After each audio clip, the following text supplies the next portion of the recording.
I live in St. Louis, Missouri, and a lot of the nurses that I work with, as far as we've got, I'm not kidding you, whenever I say 150 to 200 of these nurse injectors around me in St. Louis Sure. alone. And almost most of them are they're going back to school to become nurse practitioners because states are now allowing nurse practitioners to be medical directors. Like the state of Illinois, all Yep. you've got to be is a nurse practitioner. You don't even need a medical director. So I'm wondering, Lou, if you know, I can't remember. I've seen a list of how many states are allowing nurse practitioners, but I don't know where I've seen that list at. And also, do you happen to know when Missouri might be coming across that? Because I mean, I don't pay my medical director much at all. She's very sweet, but Right. I've had other medical directors that I've tried and they want a lot of money per month.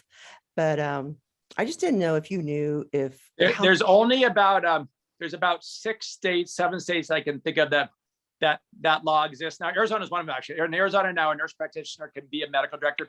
I don't have a list in front of me. It's not top of mind. I apologize. I could probably get it for you. If you want to DM me on Instagram, I can get it for you, but I'm not sure if where you live in St. Louis, Missouri, if that applies yet. I'd have to ask my attorney about your state.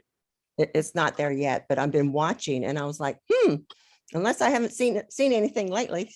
Give it 2 years, my dear. Guarantee you in 2 years, probably 90% of the states in the country, it'll be just that way where NPs can be a medical director, hopefully PAs too. But yeah, it's evolving that way fast, really fast. I just wanted to put a shout out to some of the girls who are worried about. But I've got all these nurse friends that want to be a nurse practitioner for that exact reason, so they can be autonomous and be their own medical directors. Let me give you the counter argument of why I wouldn't do that. If I'm a nurse, with all due respect, the nurse practitioners, if I'm a nurse, I would never go back to school for 2 years and spend $40,000 because the return on investment doesn't make sense to me.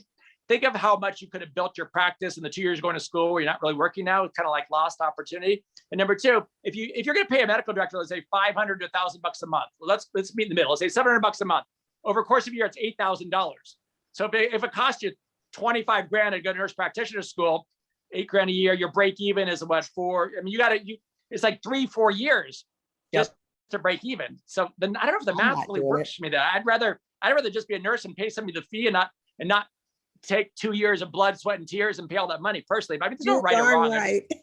So you are so right, Lou. I feel the same way you do. So I'm just trying to help out some of my friends and say, you guys are getting a little, I don't know, they're just being silly by wanting to go back to school and get. I mean, some people love education and want to get more and more educated, which is great. I mean, but they don't have the money. Everybody loves to be educated, which goes here. If you're that person that just loves education and want to get more titles and more degrees and higher and higher, nothing wrong with it. It's great. I wouldn't do it.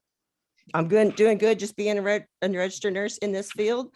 I want to encourage all the other registered nurses to get out there and go, because it is a happening thing. And I am autonomous and I have 2 businesses going and they're doing very well. Thanks to you guys down at National Laser Institute. Yay. Thank you very much.